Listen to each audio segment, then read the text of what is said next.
now it's Elsa Kienberger, and apologies if I'm not pronouncing this. No, that's right. And she's a PhD candidate in English in comparative literature and linguistics at Goldsmiths, University of London. She received a master's in English in 1914 at the University of Oxford in 2020, and a BA in English Literature and Theatre, acting director from Pacific Lutheran University in 2019. She's interested in 19th century women's playwriting, and her current research explores Elizabeth Robinson's translations of Scandinavian works and her stories set in Alaska to analyze how language contributes to the disruption of gender role portrayals. And okay, there we are. The title of the paper today is Hyperlinking, Queer Time and Place, a born digital edition of Michael Field, In the Name of Time. Well, thank you, Elsa. The floor is yours. Thank you, everyone, for being here today and for letting me present this paper virtually. I very much appreciate it, and I'm excited to hear your thoughts and any questions that you have afterwards. And thank you so much as well to Vienna for that incredible talk. While the hour and second hands ticked through Sunday, June 30th, 1895, two different hands of time moved in tandem at work on a verse drama. Emma Cooper's neat, stylized print added notes alongside Catherine Bradley's spiraled cursive draft of what would be called In the Name of Time, published in 1919. Life and writing partners, publishing together under the pseudonym Michael Field at the Fin de Siècle, this play exemplifies the two women's conceptualization of time. By Marian Thane's analysis in Michael Field, Poetry, Aestheticism, and the Fin de Siècle, the play concerns itself with forces she calls centrifugal or time-bound and centripetal or synchronic and outside of the chronological. Field's journal entries and letter exchanges reveal that they felt like they were born in the wrong time. Sharon Bickel's research on their letters finds that, quote, in 1888, when Bradley and Cooper lamented a bad review with their friend Robert Browning, his advice to them was, wait 50 years, end quote. Bickel continues by assessing the optimism of this estimation, given that today, most of their poetry collections and dramas are unfortunately out of print. 101 years later, I created a digital genetic and scholarly edition of a first act segment of In the Name of Time to expand Field's reading audience.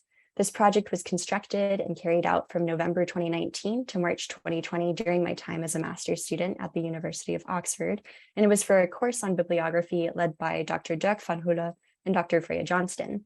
My proposal was to present the three versions of the text courtesy of the Bodleian libraries alongside each other, which is both the synoptic element, so the sense that all versions are seen simultaneously, and the genetic component, or in other words, that these versions then form sort of a family tree. I then placed them alongside their facsimiles. My aim was to give readers a sense of displacement that imitates that of the authors, so audiences travel through time as represented through Field's versioning process, and through space by way of bibliographical, biographical, and historical notes hyperlinked into the text. This experience calls attention to the centrifugal aspects of the queer space and time in which Field wrote. Bradley, born in 1846 and Cooper in 1862, formed an aunt and niece literary team. They also formed a deep romantic attachment to each other that lasted their entire lives.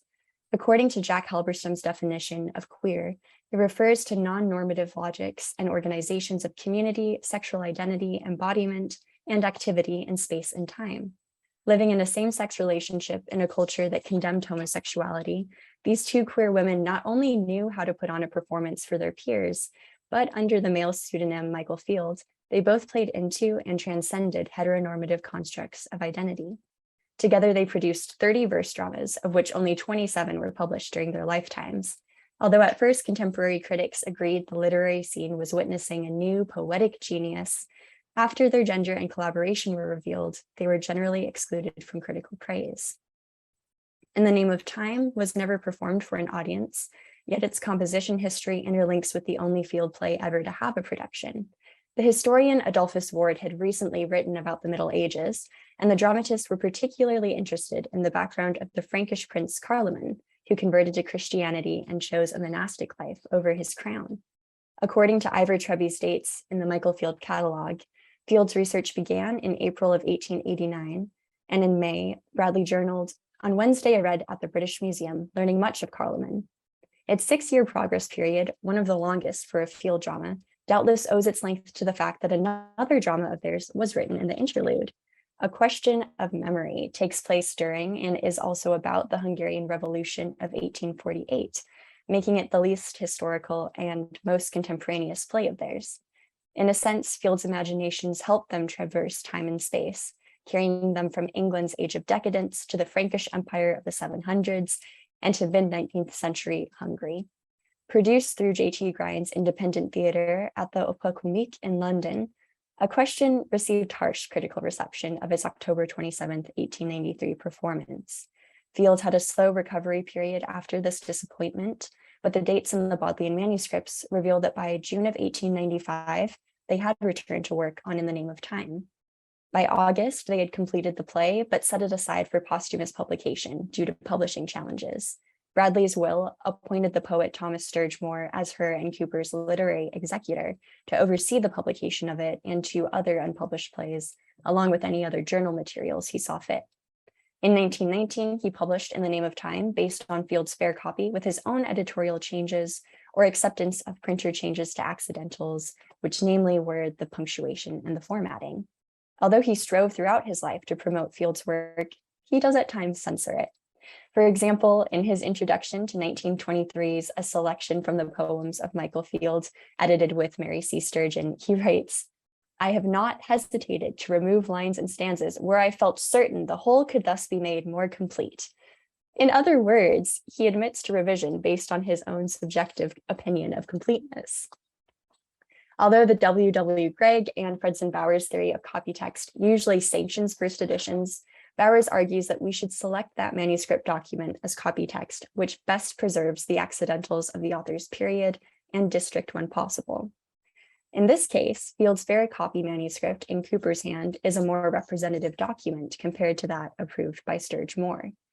The beauty of an electronic edition, however, is that it doesn't have to take an either-or approach. It can provide multiple versions for the user, enabling them to observe that a work of art is not a final product, but a process.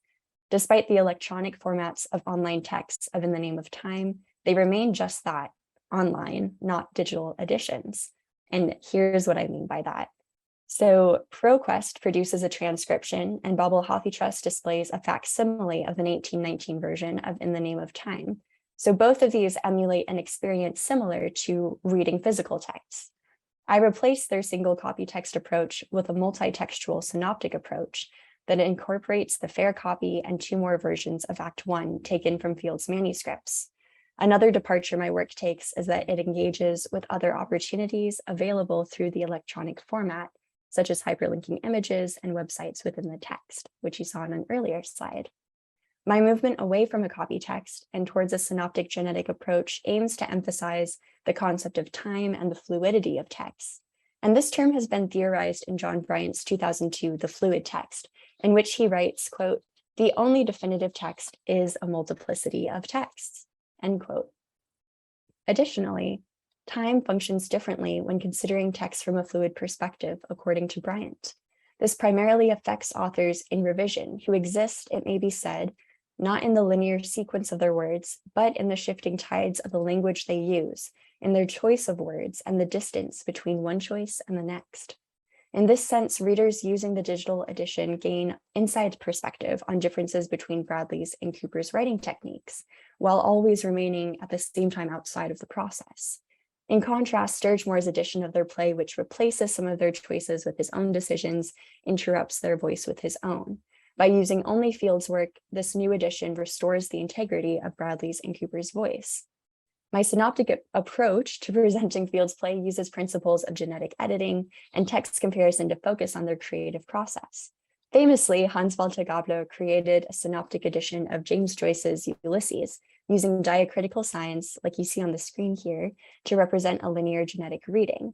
Despite criticism over the readability of Walter Gabler's method, Ronan Crowley and Joshua Schäuble emphasized the importance of the synoptic text in Modernism on the Punch Tape, editing the 1984 Ulysses.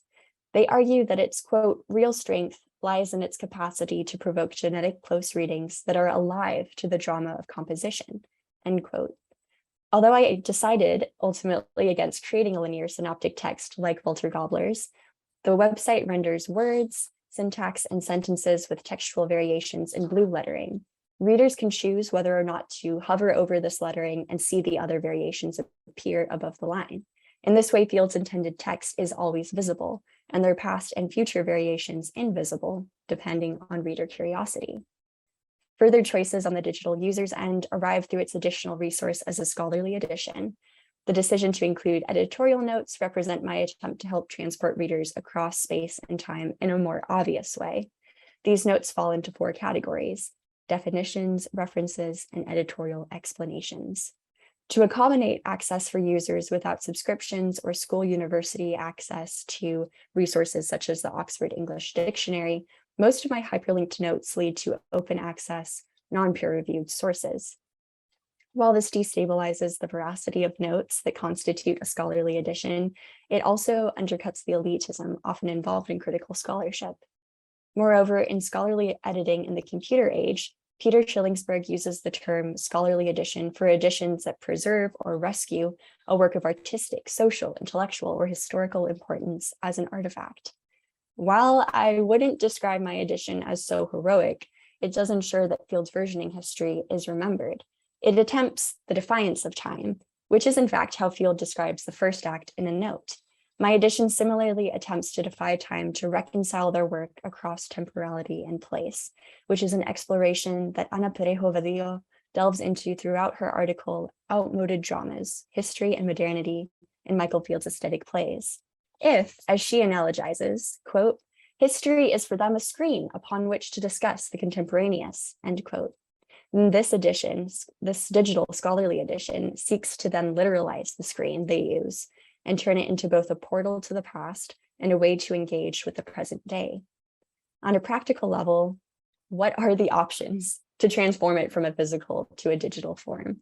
Well, initially, I intended to make an edition of the entire first act, but due to the time constraints of XML coding, which I will explain soon, I chose half of the first act.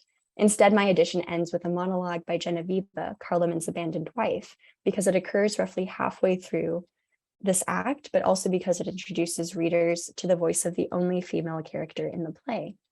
Act 1 also suited itself to genetic editing because Bradley's and Cooper's authorial voices shape and reshape the text more than any of the other 5 acts, with a total of 7 versions of at least some formulation of it contained in 3 witnesses.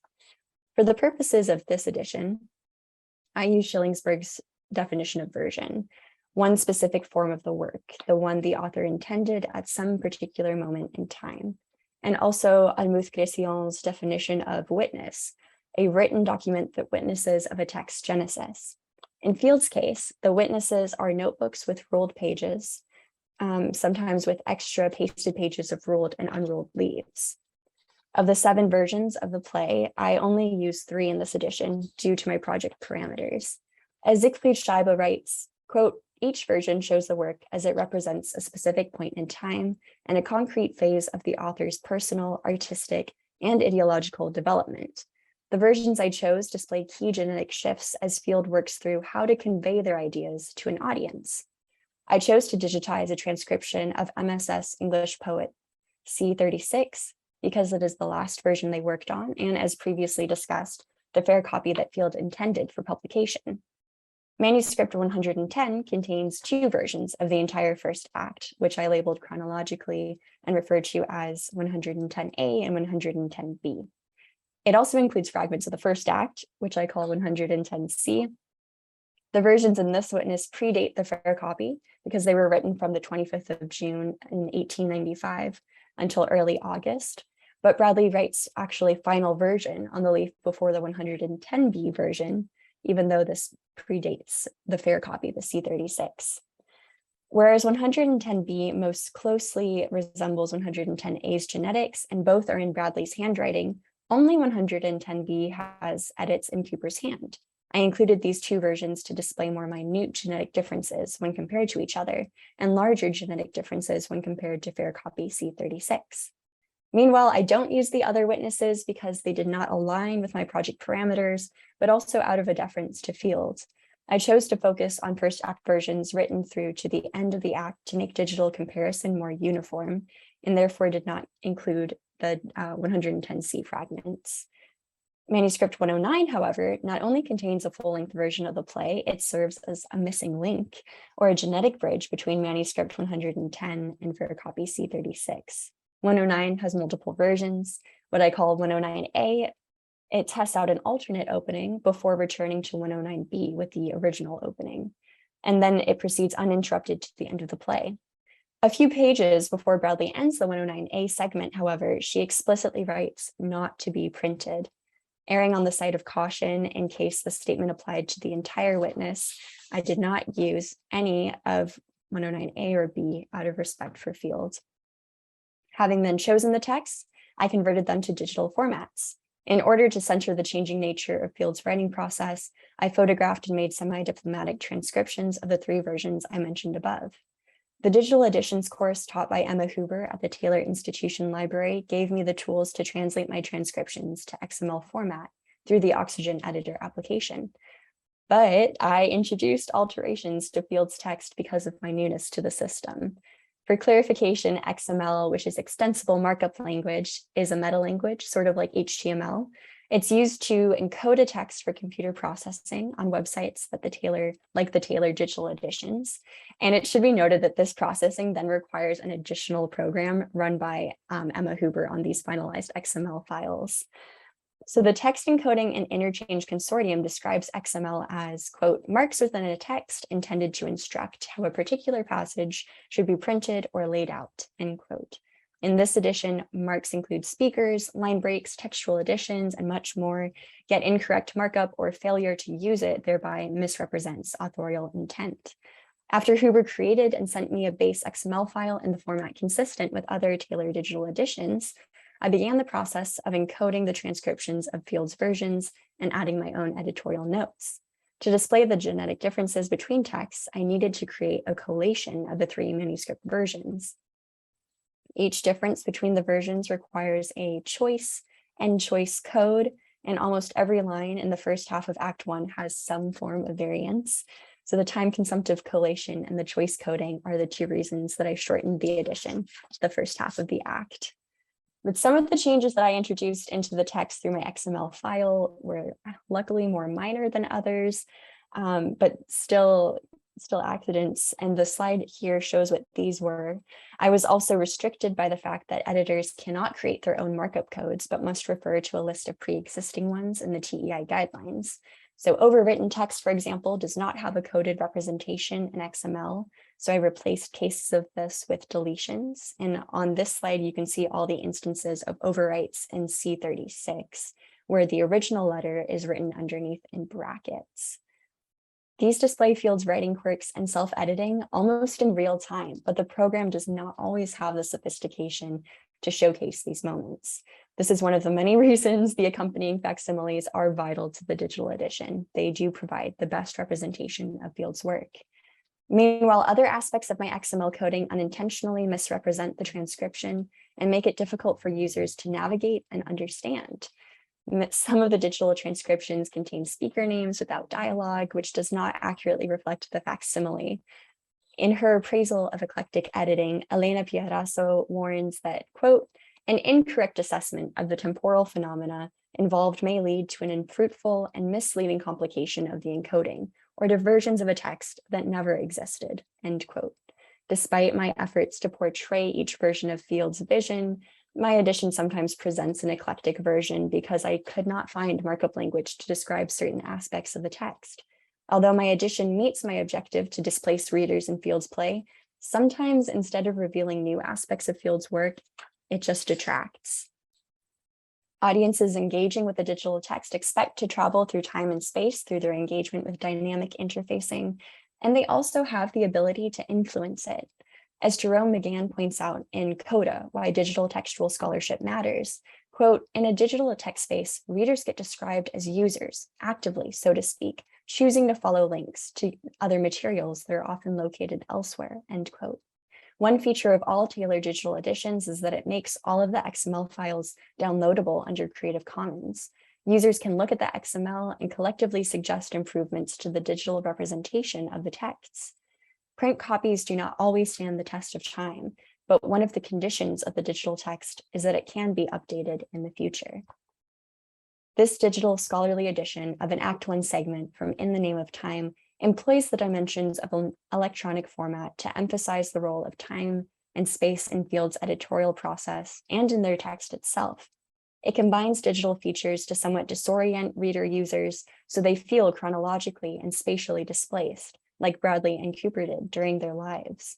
Although this play, like other Field dramas, has not been as widely recognized as it deserves, this digital edition removes barriers to accessibility by making it open to the public and free of subscription costs.